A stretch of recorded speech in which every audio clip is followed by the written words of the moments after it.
احنا بقى هنبدا نعمل ايه؟ هنبدا نجيب كل الازمنه اللي خلقت على الكوكب. اول واحد فيهم بسم الله المضارع البسيط. في البدايه كده افكرك بتكوين المضارع البسيط اللي احنا كنا شرحناه في الوحده الثالثه بتاعه المستقبل. فكنا بنقول في المضارع البسيط ان احنا بنبص على اول الجمله لو معلوم في اي اي او اسم او ضمير جمع كنا بناخد فعل في المصدر. طب ولو كان عندي حاجه مفرد فاحنا كنا بناخد فعل اخره اس اللي هو المصدر نفسه ده ونحط اس، اللي هو انتوا طبعا كنتوا حافظينها في ابتدائي اللي هي اس واي اس الافعال المنتهيه باس اس واس اتش وسي اتش واو اكس ومش عارف ايه وزد، او اي اي اس للافعال اللي كانت منتهيه بواي وقبلها حرف ساكن فكنا بنحذف الواي ونحط اي اس، الشغل اللي انتوا عارفينه ده. فتاني زمن مضارع بسيط ببص على اول الجمله لو الزمن معلوم، يعني لو الفاعل هو اللي قام بالفعل، انت اللي عملت كذا اللي احنا متعودينها فده يبقى فاعل، يعني زمن الجمله هنا ايه؟ معلوم. فاعمل ايه؟ اي والجمع ياخد مصدر ولو مفرد فعل اخره اس. امتى؟ ليه اصلا في زمن اسمه مضارع بسيط؟ عشان 3 حاجات. تعالى اقول لك الاول حاجه واحده ضمت 3 حاجات وبعد كده نبدا نفصلها. من الاخر المضارع البسيط بيتكلم عن ثوابت. يعني ايه يا دكتوره ثوابت؟ يعني حاجه كانت في الماضي هي نفسها في الوقت الحاضر وهي نفسها هتفضل في المستقبل. يبقى المضارع البسيط والخلاصه بتاعته اللي بيتكلم عن ايه؟ ثوابت. والثوابت دي كانت في الماضي ودلوقتي موجوده في المضارع وهتفضل موجوده في المستقبل. ايه اهم الثوابت؟ رقم 1 قال لك حقائق. اي حاجه من الحقائق. ففي ناس تقول لك حقائق علميه، اقول لك لا مش بس علميه، ممكن جغرافيه. لو قلت لك مصر تقع في شمال افريقيا دي حقيقه جغرافيه يبقى كمان. مش عارفه الميه بتغلي عند 100 درجه مئويه دي حقيقه علميه. لما اقول لك مثلا عدد سكان مصر مش عارف ايه دي حقيقه اقتصاديه. لما اقول لك مين اغنى دوله مين افقر دوله يبقى اي حقائق عموما اقتصاديه جغرافيه علميه. فالحقائق تعتبر من الثوابت، حاجه ثابته فهستخدم فيها زمن المضارع البسيط. رقم 2 قال لك الروتين او العادات بتاعت الاشخاص. لما اقول لك ان الشخص ده متعود يصحى ياخد شاور يبقى وهو صغير كان بيصحى ياخد شاور ودلوقتي بيصحى ياخد شاور وفي المستقبل هتفضل العاده او الروتين بتاعه انه ياخد شاور. فكده الروتين والعادات من الثوابت. رقم 3 بيقول لك مع التايم تيبل يعني جدول المواعيد الثابت. جدول مواعيد ثابت زي المواعيد اللي احنا اتفقنا عليها قبل كده في المستقبل اللي كانت بتتكلم عن المواصلات اول حاجه، وقلنا لو مفيش مواصلات يبقى حصص او امتحانات، ولو مفيش حصص او امتحانات اخر حاجه كنا هنلاقي الحاجات اللي تخص السينما. يبقى انا لو لقيته بيتكلم عن حقائق في الامتحان دي ثوابت يبقى مضارع بسيط. بيتكلم عن روتين او عادات ثوابت يبقى مضارع بسيط. بيتكلم عن جدول مواعيد ثابت في مواصلات في حصص في امتحانات في سينما يبقى ثوابت يبقى مضارع بسيط. ده كده كل الاستخدامات بتاعت المضارع البسيط اللي هنلخصها ال3 فيه ان هي ثوابت. طيب لو حد بسم الله ما شاء الله عليه ممتاز قوي بس يا دكتور والله بتوه الانجليزي الكلمات معايا مش احسن حاجه مش عارف الجمله دي حقائق، انا خلاص العادات والروتين بتاعتي ياخد شاور ياكل بدري يصحى بدري ينام متاخر عارفها. حته بقى الحقائق دي فاحنا في الوحده ال12 في قاعده الريبورتد سبيتش كنا محددين الكلمات اللي لو شفناها نعرف ان الجمله دي حقائق. تعالى نحددها مع بعض تاني. كنا بنقول حقائق يعني هتلاقيه بيتكلم عن اغلب الحاجات العلميه زي كنا بنقول مثلا عندك هيقول لك ايرث الارض، وكنا بنقول هيقول لك تيرن تدور وحول الشمس، او ممكن كان يقول لك ان الصن نفسها رايز تشرق منين؟ من ايست شرق، او ممكن كان يتكلم عن الواتر الماء وكنا نقول عليه لما هيت لما بنسخنه فبيغلي بويل، وكنا بنقول لما بنبرده كول كان بيتجمد فريز، ولما بتجمد بتحول لايس، والايس ده لما بنسخنه بيحصل له ميلت بيحصل له انصهار. وكنا بنتكلم عن المعادن قلنا ممكن يجيب كلمه ميتال وممكن يشيلها ويجيب كلمه ايرون حديد بصفه عامه يعني معادن. كنا بنقول ماله لما هيسخن برضه هيحصل له اكسباند او اكستند يتمدد. طب لما نبرده كول هيحصل له ايه؟ شرينك ينكمش.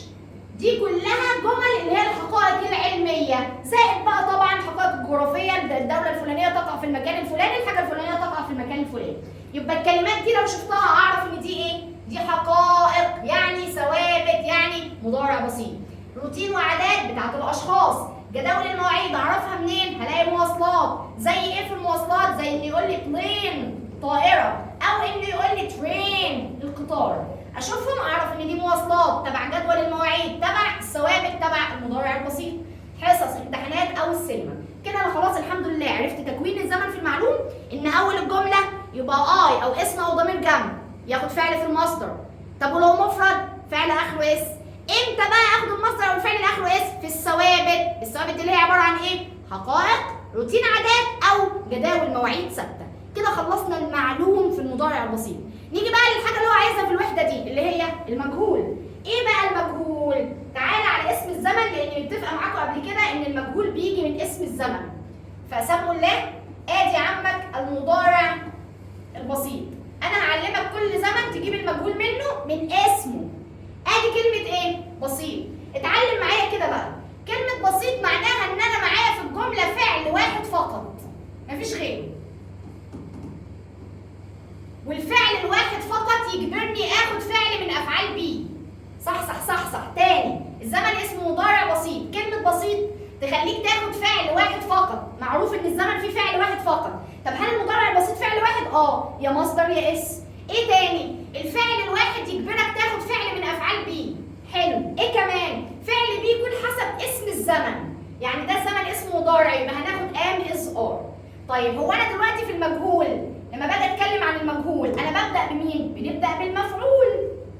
كده اي مجهول في الدنيا انت بتجيب الحاجه اللي اتعملت، الحاجه اللي تمت، وببدا بيها الجمله. انما في المعلوم كنت بجيب اللي عمل المصيب، الفاعل.